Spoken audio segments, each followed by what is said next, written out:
How are you going, Fiona? Good, thanks, Greg.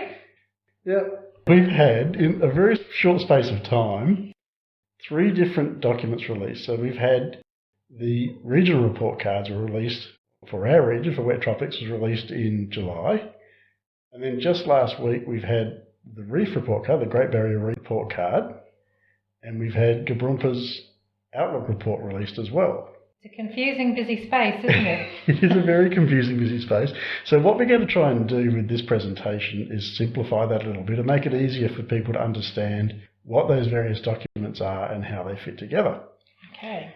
And we're getting you involved in that, but all this has happened just as you're about to disappear overseas. So we're getting a quick download from you. And then over the next day or so, a few of the Wet Tropics guys are going to dissect the report card and dissect the Outlook report and put together something to help people understand and get a handle on what it's all about until we can get you back online, and then we'll do a question and answer session. So would you like to give us a quick overview of what the reports are that have come out on Friday? Yeah, and it's really important to understand how they're different pieces of the same puzzle and how it all fits together. So what we have at the top, our overarching document, which applies to the whole reef, right across the Great Barrier Reef, is the 2050 Water Quality Improvement Plan, and that identifies all the actions, all the management practices that we need to look at for a whole lot of industries, how to improve the water quality on the reef, how to improve the health of the reef. So that's the 2050 Water Quality Improvement Plan. So that sits at the top. We'll work down through them.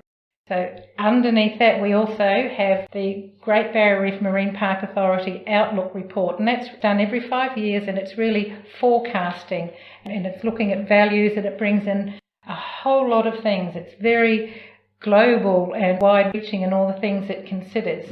Then we have the reef-wide Great Barrier Reef Report Card, and so that gives us a bit of a snapshot, really, and it's an annual report card.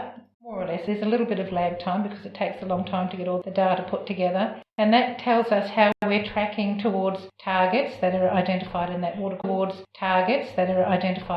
quality improvement plan. It tells us how we're tracking towards those for each year.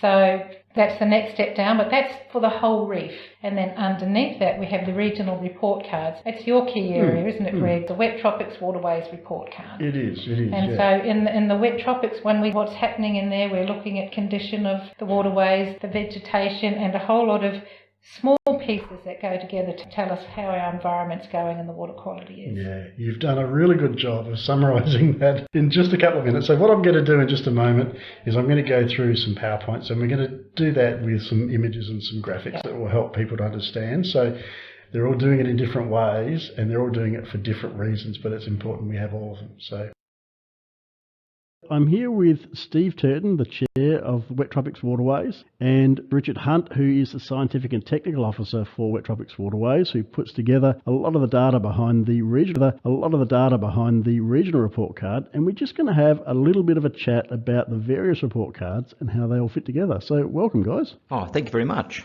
Hello. All right, so look, we've got this lovely opening slide, but let's move straight into the meat and potatoes here, guys. So all of this stuff that we're talking about today really falls under the sustainability plan, doesn't it? So, Steve, would you like to give us the 2-minute overview of what the Reef 2050 plan is all about? Well, I guess the Reef 2050 plan originated when there were concerns about the state of the Great Barrier Reef that were raised actually by UNESCO with both the Australian and the Queensland government. So we had this bipartisan support back in 2015 for the development of a Reef 2050 water quality improvement plan. And the other thing was asked that they looked at was the Reef 2050 long-term sustainability plan. So this is an agreement between the Australian government and the Queensland government, and it's really an overarching framework for protecting and managing the Great Barrier Reef moving forward. And it's very comprehensive. It includes actions, targets, objectives and outcomes. And this framework is used quite regularly in terms of reporting on targets for the state of the Great Barrier Reef. Yeah, thank you for that. That's a really nice, concise summary of how it all works. So, guys, let's move components of each of the report cards and how they're different and how they all fit together. So Steve, I'm going to throw it over to you to talk about the Outlook Report to start with. So it's not actually a report card, it's a report, but it does kind of fit into this framework. So how about you give us a quick overview of what that's all about? Okay, so look, the Outlook Report is produced by the Great Barrier Reef Marine Park Authority, or GBRMPA. They're responsible for that. It includes the entire Great Barrier Reef. It's very much about the big picture, looking at the future outlook for the next 5 years. So it's reporting on 2019 through to 2024. As I indicated, it's the whole of reef, which includes the outer reef systems as well. And it focuses on the reef and waterway habitats.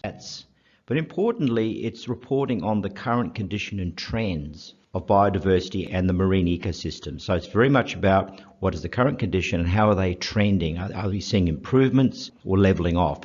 The data tends to be modelled because we're dealing with the future. So obviously we're modelling it based on trend and condition. And that's really what it's about. So it's very much that big picture focus in terms of the outlook for the reef for the next 5 years. Yeah, right. So important to note that what's in the Outlook Report isn't saying necessarily that that's the condition of the reef at the current time. It's saying that at the current time, this is our progress, and if we continue on this path, this is what the reef's going to look like in 5 years. Is that a fair statement? That's absolutely right. All right, so the second report card is the Reef Report Card, which is the Great Barrier Reef one. It's reef-wide, and it's put together by the Queensland Government and the Australian Government together. It's an annual report card and reports on the 2017 to 2018 data. This report came out on the same day as the Outlook Report, so it's important not to confuse them and recognise that they are separate documents reporting on separate things. So the Reef Report Card is reporting on both catchment and inshore marine. So in terms of condition, it's looking at the inshore marine components, and then in terms of progress towards our Reef 2050 targets in the Water Quality Improvement Plan that are all about best management practice on land. So obviously there we're looking at what's going on in our catchments. Now the data for the Great Barrier Reef Report Card come from measured and model data. So from the various programs that are being run, both going out there and collecting real data, but also can be too expensive and too consuming and quite tricky at times to collect enough data. So we model data in between to fill in those gaps. And that's coming through programs like Paddock to Reef, which is a state government program. So now I'm going to get Richard to talk us through the Regional Report Card, which is his baby. So Richard, how does the Regional Report Card work? So the Wet Tropics Regional Report Card is released. Regional Report Card is released annually as well, but it just focuses upon the condition of the waterways in the wet tropics. So it's focused on that wet tropics region, and it focuses upon the basin, the estuary, the inshore and the offshore environments. And of course the data for the regional report cards is all measured monitoring data. There's no model data in there.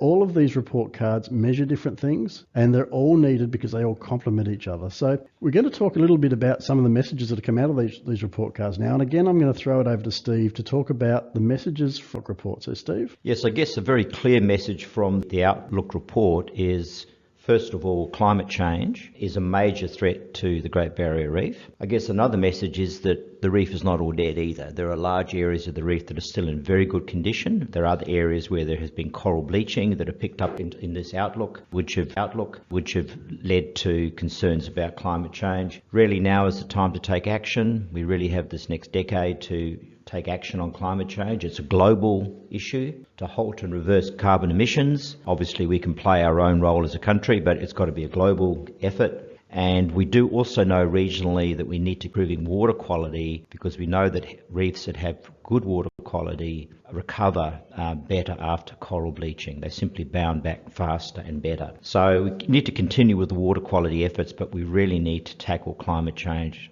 at the global scale. And when it comes to the Great Barrier Reef Report Card, I guess what's being said is that, we're making some good progress towards getting BMP in place in all of our best management practice, in place in all of our catchments, where we have agriculture, where we have urbanisation and other things that can affect water quality, but we're just not doing that fast enough. So we haven't reached the targets. We haven't managed to hit the targets that we set for ourselves in the Reef 2050 plan for that BMP uptake. I guess the other important thing to note there is that there is a lag time between when that BMP uptake happens and when we start to see results. So whilst we can have 80% uptake in some areas of BMP for growing cane, for example, it might take 2 or 3 years or more before we start to see the benefits of that in terms of what's happening in our river systems with sediments or nutrients or pesticides. So it's important not to get despondent thinking that we've put best practice in place but we haven't seen any results yet. We've got to maintain that effort and wait for those results to come through. I guess the other thing that the Reef Report's telling us is and like the Outlook Report, it's saying that there are some parts of the reef that may have been impacted by some of the runoff that's coming off of our catchments, but there's also large parts of the reef that are in pretty good condition as well. So the message that the reef is dead doesn't hold true. It's just important to note that there are areas that do appear to be impacted. Richard, the regional report card, what's that telling us this year? Okay, so in the regional report card, as we mentioned before, we've got basins, estuaries, inshore and offshore environments. In the basins, we're actually recording a wider variety of indicators than, for example, are reported upon in the inshore zone. For example, we've got fish barriers, we've got fish indicators themselves, we have water quality, we also have riparian extent, and also a wide range of indicators in the estuaries. Pulling all those indicators together, which is what we do in the report card to get a grade for that wet tropics, most basins and estuaries are graded good or very good. Most are graded good, some are graded very good. Whereas in the inshore zones, those grades generally drop down to around a C, a moderate. And that's been consistent over the last 4 years that the Wet Tropics Regional Report Card has been operating. So we believe that it's important to maintain the good grades in the basins, and also contemporaneously land management practices need to continue and to improve so that their effects on water quality flow into the inshore waters. All right, so some great messages coming out of there, and consistency across all of the reports, because all of them are, as I say, reporting on different things really nicely. But just quickly, a couple of other things that we need to note. So scores versus grades. On the report cards, we see grades, A, B, C, D, but beneath those grades, there are scores. So Richard, we really need to look beyond the grades and look at the scores, because we know that a grade can stay static, but the score could be changing beneath it. And that could be important in terms of what's actually going on in our basins. Both the regional report cards, including the Wet Tropics Report Card and the Great Barrier Reef Report Card, use grades, and those grades are E for very poor up to A for very good. And those grades cover a percentage, if you like, of 20%. So you can have a small change in score and result in a change of grade, or you can have a large change in score that doesn't result in a change of grade. So it is important to look at those underlying scores to be able to evaluate the trend in condition. Yeah, that's really important. And folks, if you are a little bit technical minded and you want to delve into this a lot more, for each of these documents that we're talking about, for the Outlook Report, for the Reef Report Card, and for the Regional Report Cards, there are tons and tons of detail online. If you go to the various websites, and I'll put those URLs up on the screen now, you can delve into that as deeply as you like. You can go back almost to the raw data. You can see how these grades and scores are calculated, and you can see how they're trending over time. So be sure and go and do that. You'll get a lot more information out of that than just by looking at the report cards. The report cards are really just that snapshot view to give us a bit of an indication on how things are going. So Steve Turton, Richard Hunt, thank you for coming along today and for helping me to explain the various report cards. Look, you're very welcome, and as I say to people, the devil is in the detail. You really do need to, if you really want to find out more, go and have a look at the technical reports that sit behind the Outlook report and the 2 report cards, because that's where there's a wealth of information. Or of course you can email us, can't you, Richard?